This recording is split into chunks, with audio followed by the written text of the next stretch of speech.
Perfect. All right, we'll go ahead and get kicked off, guys. So I know we've got folks joining from all across the country today. So depending on where you're joining us from, good late morning and good afternoon, everybody. I'd like to thank everyone for joining us on our sixth Myers-Holum Insights webinar, our participants and our attendees as well.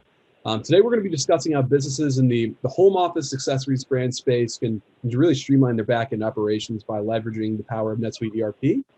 So during the webinar, everyone's mic is going to be muted.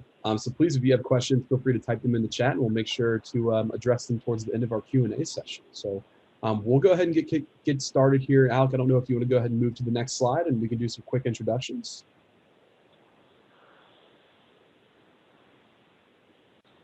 Perfect.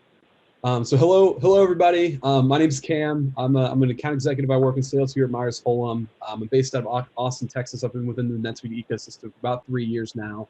My main role here at Myers-Holum is really just to be the main liaison between both our clients and our prospects and the rest of our greater sales team here. So for today's purposes, I brought along my director, Alec Epstein, who's going to be leading the majority of the presentation alongside Simcha. So Alec, I'll go ahead and pass it over to you and allow you to introduce yourself. Thanks, Cam. Hey, everyone. Alec Epstein. I'm a director with Myers-Holum. Myers-Holum is a premier implementation partner in NetSuite. We've been around for about 40 years doing technology transformation for organizations of all shapes and sizes. In particular, we partner heavily with CPG firms and wholesale distributors. Simcha here is an example of a customer of ours. Simcha, would you like to introduce yourself as well? Yeah, sure. Hey everybody, Simcha Kanter here, founder and CEO of HumanCentric, and I've been working with Myers-Holum now 4 years, I guess, on an ongoing basis, which has been a lot of fun, and we've been on NetSuite since 2017. Awesome. Well, thanks, Simcha.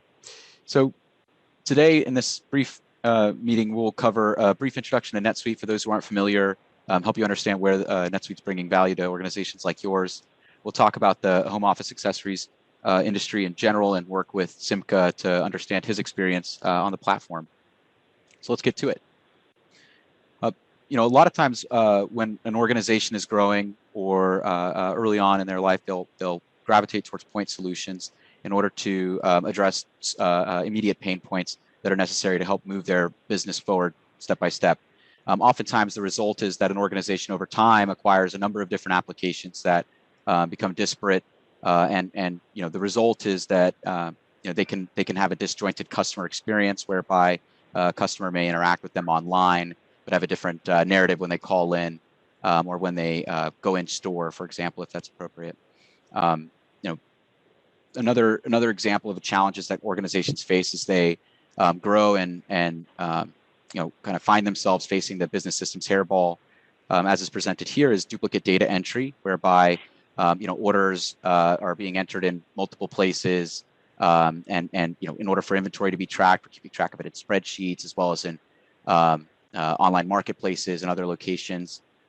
And the effort results in a lot of back office manual work that needs to be completed by resources that you hire, and generally speaking, it's challenging to manage. For those individuals as well as for you as a growing company to manage the need for additional back office employees to just manage the business. You also have a lack of visibility. It's tough to report across multiple applications and get a unified view of your customer, unified view of inventory, orders, etc. The other common challenge that organizations face here is human error in data entry or process, and that impacts the customer experience dramatically.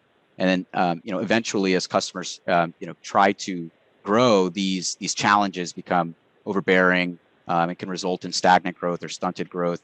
And a lot of times what organizations are looking to do is unify their business environment and address this business systems hairball by implementing a system that's capable of supporting the entirety of their business or majority of their business. And so NetSuite is an example of such a platform. And the benefits of NetSuite are it's a unified data model with modules that support all areas of the business across kind of core ERP, financials, order management, HR and payroll, sales and marketing, CRM, supply chain management, warehouse management, as well as robust reporting and analytics and e-commerce where appropriate. And since NetSuite is on a single platform, there's unified reporting and analytics that's included, and NetSuite has really been built for mid-market organizations to unify their operations and scale their business with a single system and a single version of the truth. And so some of the benefits that organizations who are adopting NetSuite are experiencing are improvements in customer satisfaction, big increases in productivity and efficiency of their back office staff and others, decreased cost to service customers, increased profitability, improved margins, and they're eliminating the redundant systems that are oftentimes redundant systems and processes that are oftentimes plaguing them in disparate systems environments. And ultimately, NetSuite provides a foundation for an organization to grow, and that's what most of our customers aim to do. So with NetSuite, something that NetSuite's brought to the table that's sort of revolutionizing the way that customers consume ERP and modern enterprise systems is methodology referred to as Suite Success. And the idea here is that NetSuite's implemented a large number of organizations over the past 20 years that it's been in business. And in doing so, they've come to understand the leading practices that help those organizations in a variety of industries succeed and beat the competition. And so NetSuite has prepackaged a lot of these leading practices, roles, dashboards, assets by vertical or industry in order to deliver those to organizations such that they can adopt those best practices as opposed to rebuilding the wheel every time an organization implements a software package. The result here is that through engaging with our team in an assessment and scoping process, we're able to align an organization to NetSuite leading practices and align NetSuite to their requirements more effectively and reduce the cost for implementation, generally speaking. And the other benefit is that NetSuite brings to the table a whole suite of functionality. Organizations generally are adopting this in stepwise function so that they can consume the software with minimized risk and cost over time. And so the platform is deep and broad, and your organization is going to benefit dramatically from the first step that they take with an implementation in NetSuite, but ongoing over time as NetSuite releases new functionality or as the organization grows and is looking to take on new processes or adopt new protocols. NetSuite's there to service them each step of the way.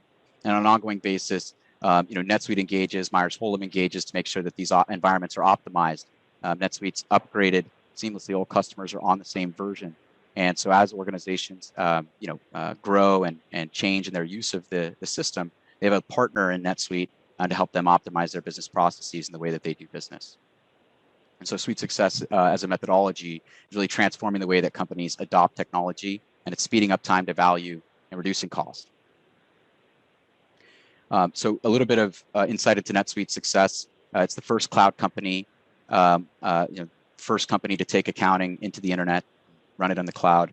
NetSuite was acquired by Oracle in 2016 and has since become a global business unit of Oracle, which has tens of thousands of employees supporting the organization worldwide, supporting NetSuite, a single product. Customers are global with presence in over 200 countries and territories around the world. And NetSuite's experienced record growth, marking somewhere around 30% year-over-year growth for the prior several years and anticipated for the future. So, for organizations who are considering NetSuite, the benefit to them is they're not alone by any means. There are over 25,000 organizations that are using NetSuite today globally, and within just the last 12 months, we've added almost 4,000 to 5,000 customers into the NetSuite family. So organizations are adopting NetSuite in record paces. So just a little bit about NetSuite there for everybody to noodle on, and for those who aren't familiar.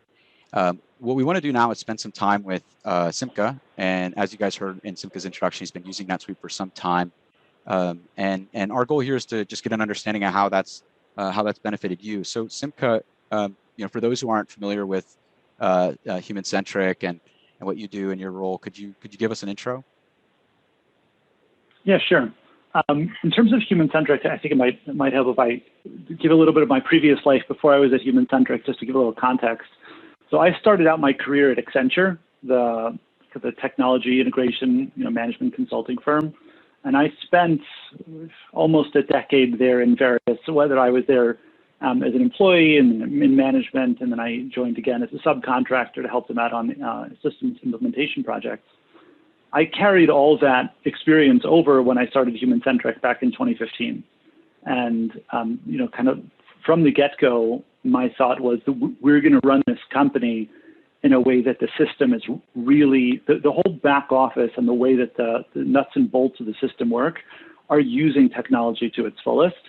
The way that I've always thought about things is how long can all of our employees go without showing up at work, without anything bad happening? So I know that's a funny metric, but now we can definitely not show up for a week and everything is fine.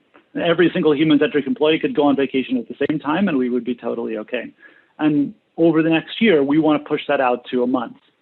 So that's really like from an operations perspective, that's how we look at things and that's how we look at technology.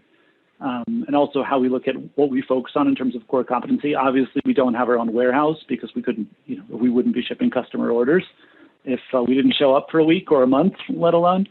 So we do definitely choose what it is that we do. And to get to what we do, we are in the, as you mentioned, the home office accessory space, and specifically around desk accessories, anything related to the desk, whether that's monitor mounts for an ergonomic desk setup or desk accessories for charging or for just aesthetic purposes, audio accessories for your desk, speakers, input devices, keyboards, mice, things like docking stations, whatever you would need to set up your desk in a really stylish, ergonomic, and comfortable way. That's what we specialize in. We don't do the gigantic goods. We don't do desks. We don't do the furniture itself.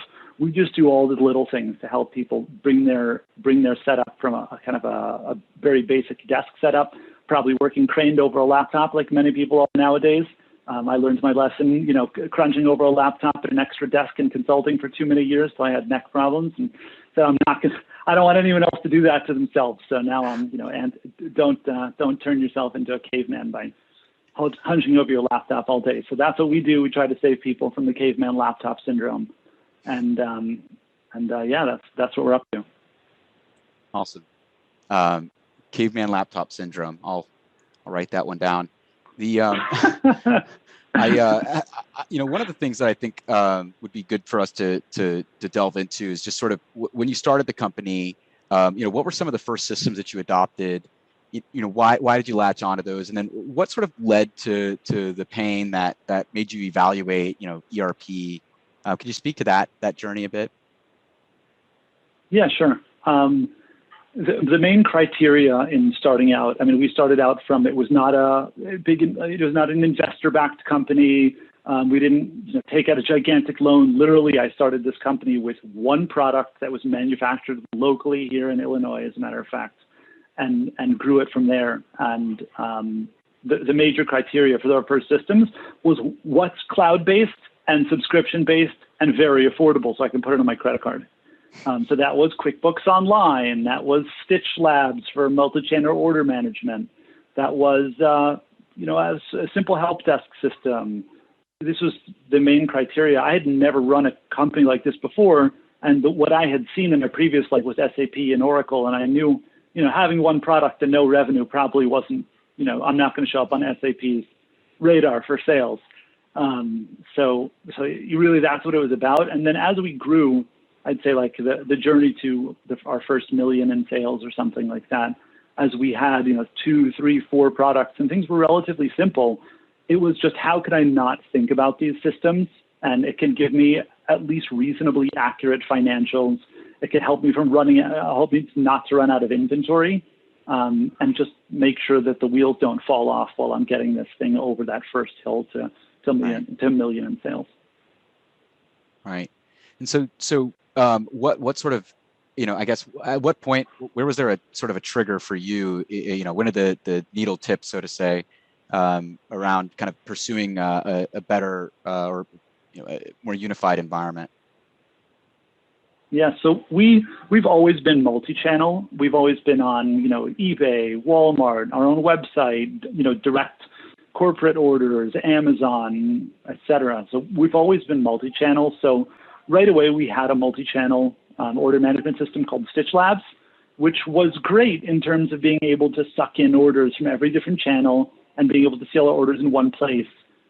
But it was disconnected from our accounting system. So every month I was, working with the bookkeepers because we had the business knowledge. My operations manager and myself had the business knowledge of, hey, this is what the numbers should be saying, and to massage that to get from, okay, this is what we purchased the item for, but our cost of goods is significantly higher than that. We've got import fees, freight and tariffs and duties and all that kind of stuff, insurance. Then we've got, any warehouse fees, everything that really is taking away from our bottom line.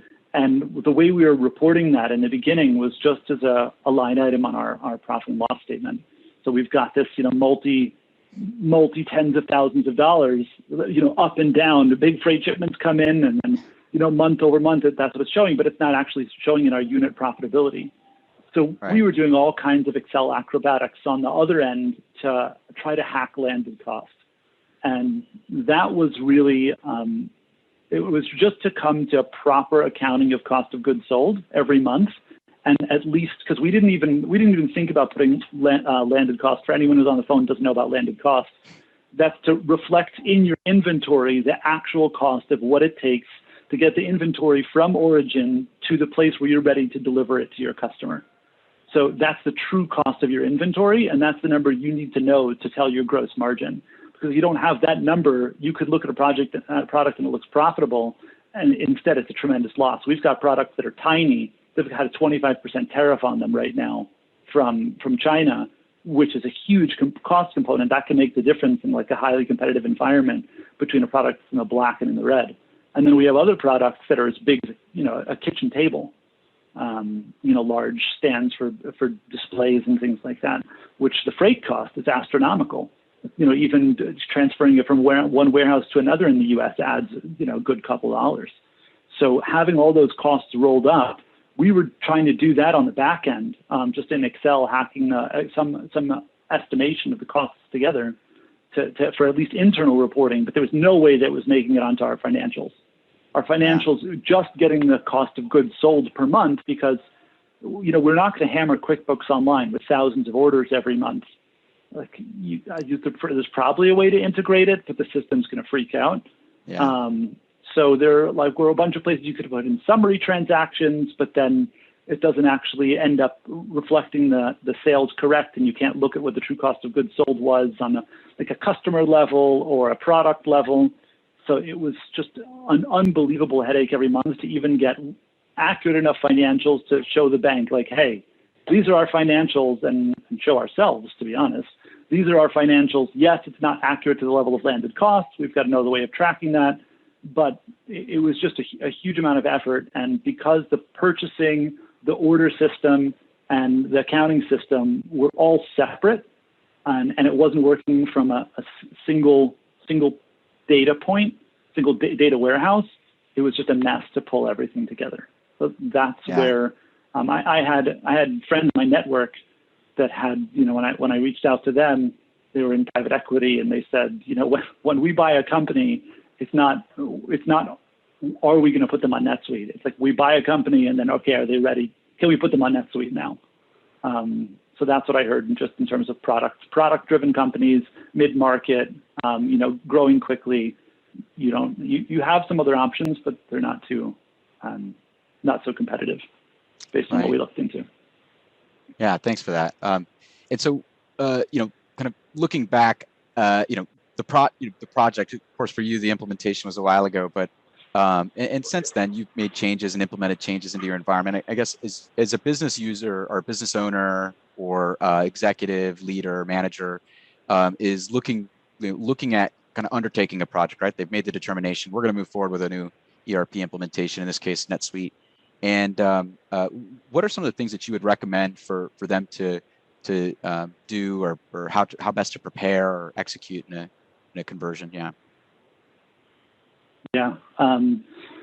So I would say cheat codes that we used in order to make it as easy as possible from the get-go Number one, we kept the business as simple as possible. Like if you've got a complex, people ask me, sometimes I have reference calls for you guys or otherwise people ask me about NetSuite. And I say, if you've got 5 warehouses and custom orders and complex builds of materials and subcomponents and all kinds of routing and special compliance requirements, it's going to be really difficult. Like if it was difficult for you to set your business up in the first place, and it's difficult for you to explain to someone how it works, it's going to be difficult to get a digital representation of all the transactions in your business into NetSuite, period. If you have the option, not everybody has this luxury. We're very fortunate. We kept our business super, super simple. Even though there were subcomponents, hardware and accessories and things that we needed for our products, we forced that onto, and of course, I shouldn't say that, maybe my suppliers are listening. We requested that our suppliers please do all the purchasing and then give us just a final goods cost. So we're purchasing only finished goods. So we have a very simple model. We don't have our own warehouse. So we outsourced that. That was just an integration, and we had an integration going even before NetSuite. No, that's not true. We went live on NetSuite at the same time as we went live on our first 3PL.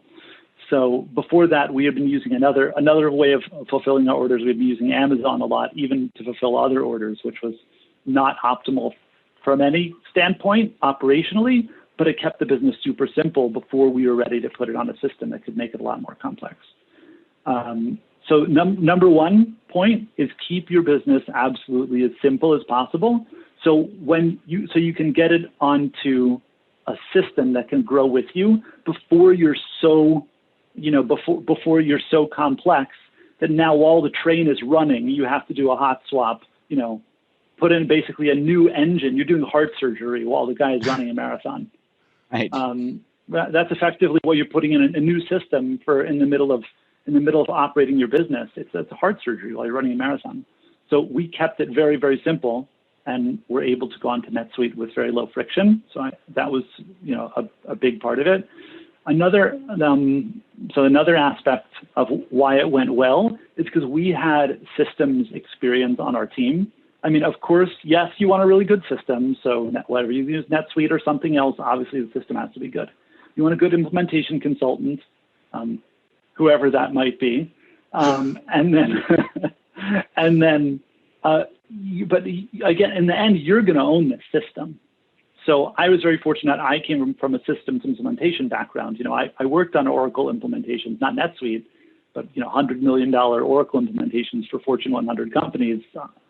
That was something that I had done multiple times already. So I was fortunate. My ops manager also came from a systems background. So if you don't have someone with a systems background in your company, you're going to have to learn, like kind of on the ground up, how large ERP systems or computer systems in general think. How do they operate? What's the mental model? There's like a systems integrator mindset that you're using. Oh, that's how configurations work, and that's how the data tables work, and this is why you should make these choices.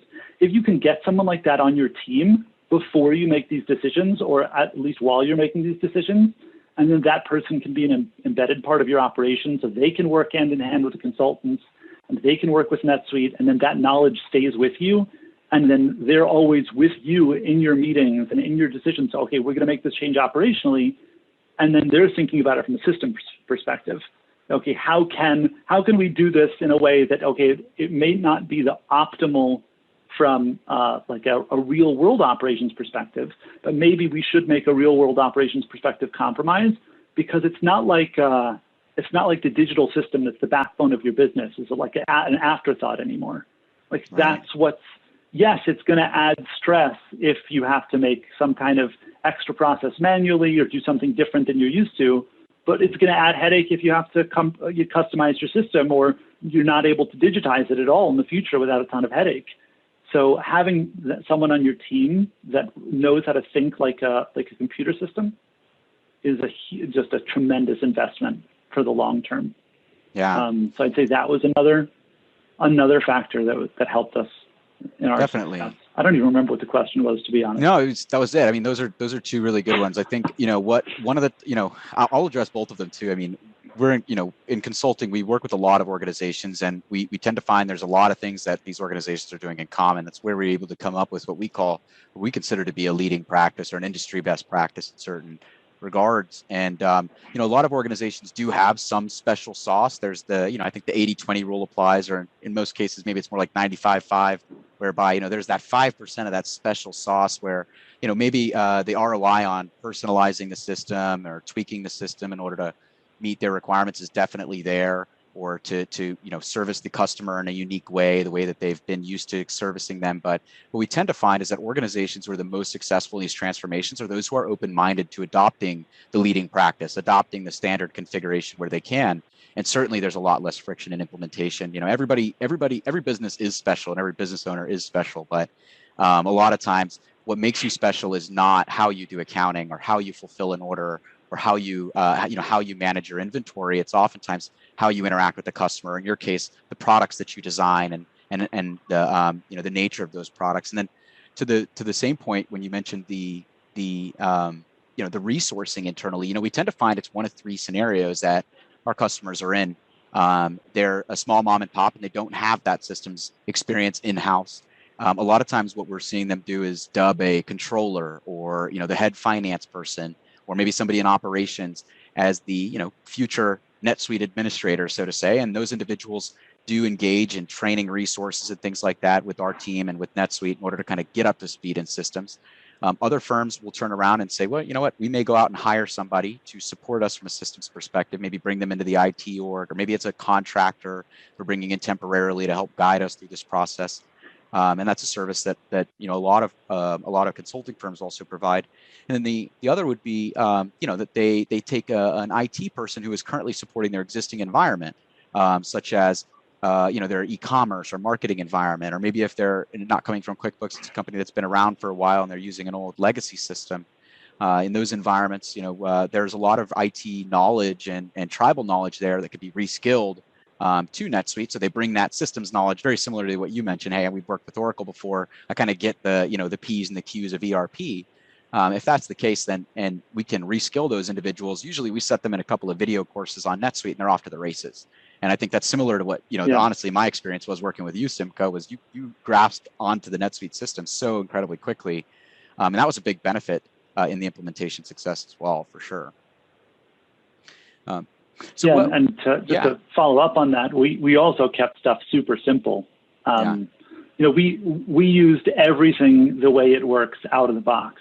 Like we didn't have any customization. It's funny, I'm actually in the middle of packing my house right now. I'm not sure if you hear any noise in the background. We're moving this weekend, but like a lot of the stuff, like, what are we going to use this closet for? I don't know. Let's see when we move in. Where is this going to go? I'm not sure. Let's try to make that decision later. I feel like that's what we did with NetSuite, and it really worked out well for us. Right. Like, hey, do we get to use this feature? I'm not sure, but can I make the decision after I move in? Right. So any decision that we could make after we moved into NetSuite, we did. And we learned all kinds of things, like what NetSuite can do and what NetSuite can't do, and what we want out of it, and what might, like, for example, landed cost. This is an area where we may customize the platform, because it doesn't give us everything we want, but I'm glad we didn't and took it as far as we could go, vanilla out of the box first. Right. Absolutely. And I think to that point, it sort of speaks to the stairway or the stepwise approach for implementing. We want to take care of the painful points first, get you up and running on a platform for growth. And from there, the ability to add on additional modules, capabilities, features, build out additional workflows and reports, et cetera. It's all there at your fingertips. And it's much easier to take advantage of once you're sort of fully on the platform. So we always are very much interested in sort of a lean first phase. And we tend to find that those are the most successful ones. So that's really good insight, Simcha. Thank you for that.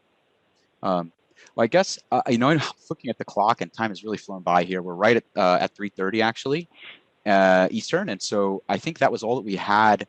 But I don't know if we've received some Q&A. Maybe we could take 5 or so minutes to address any questions that folks have submitted in the chat. Felicia had a question. Yeah, why don't we answer that? How has the platform changed or evolved? Yeah.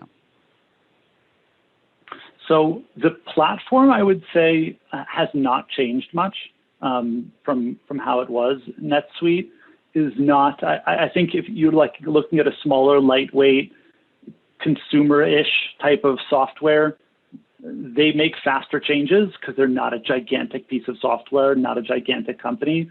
So a lot of like the new startups are going to make changes faster.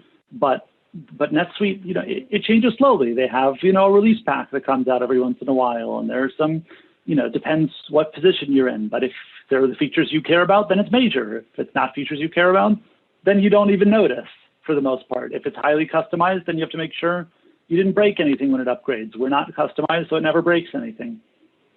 So like I did, a platform really hasn't changed. There were a couple key updates that really did help us. The introduction of inbound shipments was great.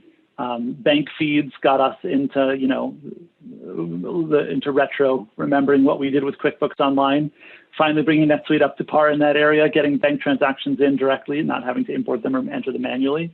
So that was very cool. Our instance has evolved some because we've added on features. Like, for example, we recently added on a sandbox because for the first time, like we didn't need a sandbox when we went live, but now we have a sandbox like development testing environment. Because we are doing some more custom integration now. We also have added on things like, some more international functionality. We do a lot of, 25% of our business is outside of the US. So we've got compliance obligations in Canada and the UK and Germany and China. So it's a bit complex from that standpoint. And that has changed as, like, for example, the suite tax. The new tax engine came out. That has actually given us the opportunity now to simplify our implementation. Our implementation was a little bit overcomplicated because of the limitations of NetSuite. But since that's moving forward, it looks like we do have an opportunity to whittle it down. But I would say also another thing that's evolving is the quality of our data. Getting everything into NetSuite, it's kind of like, not to beat the analogy to death, but moving, like it would be great if you could go through every single one of your boxes and only keep the things that you truly love before you move and not show up with any junk. I don't know if anyone's ever done that. But if they have, please give me a call. But I think it's the same thing with going live on an ERP. Like, yeah, we had some baggage of incorrect inventory information and still some transactions that weren't getting in. We entered the adjustments, and then all of a sudden it's coming back to bite us. And it's like, okay, before we add anything on that adds to our complexity, how can we address the root causes that are leading to us having bad data in the platform, wrong inventory numbers? We do not use EDI. We use FAR as an integration. I'm responding to the chat. We do not use EDI. We use FAR as our integration partner right now. We don't have any trading partners that require us to use EDI. If I, really want a stomach ache, then I'll put in EDI also. But at this point, no one's forcing us into it, so we're going to stay away from it as long as we can. That's great. Definitely, if you don't need to do EDI, then you don't want to. Great. Well, thank you for those who submitted the questions, and thank you, Simcha, so much for your time. We really do appreciate it, and your insight is always very valuable. We wish you the best in your move. Hopefully, you can try and get rid of some of that baggage and find something to do with that closet. And for those who want to follow up with us, talk more. Maybe you're considering NetSuite or considering a systems transformation initiative. Cam is the gentleman to reach out to. His number and contact information is there. And for all the attendees, we'll make sure that you have that as a follow-on. So thank you all for attending. We really appreciate it. And we'll